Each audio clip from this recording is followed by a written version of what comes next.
শুরুতেই বার্তার শিরোনাম। আখাউড়ায় রেলওয়ে জংশন সিগন্যাল কেবিনের এসি বিস্ফোরণ।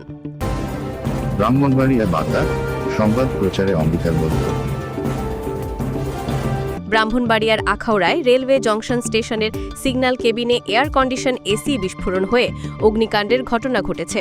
সোমবার ৮ সেপ্টেম্বর সকালে রেলওয়ে জংশন স্টেশনের পূর্ব পাশে সিগন্যাল কেবিনে ১১:৫০ দিকে এ দুর্ঘটনা ঘটে। প্রত্যক্ষদর্শীরা জানান, হঠাৎ করেই নিচতলায় স্থাপিত একটি এসি যন্ত্র বিস্ফোরিত হলে মুহূর্তেই আগুন ছড়িয়ে পড়ে।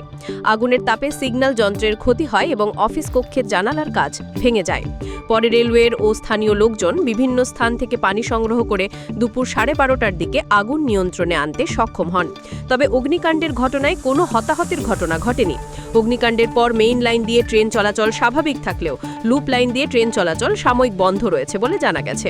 আখাউড়া রেলওয়ে স্টেশনের কেবিন মাস্টার আরিফুল ইসলাম জানান, অগ্নিকাণ্ডের ঘটনায় সিগন্যাল ব্যবস্থার ক্ষতি হয়েছে, তবে দ্রুত ব্যবস্থা পুনরায় সচল করতে কাজ চলছে। নিউজ ডেস্ক, ব্রাহ্মণবাড়িয়া বার্তা।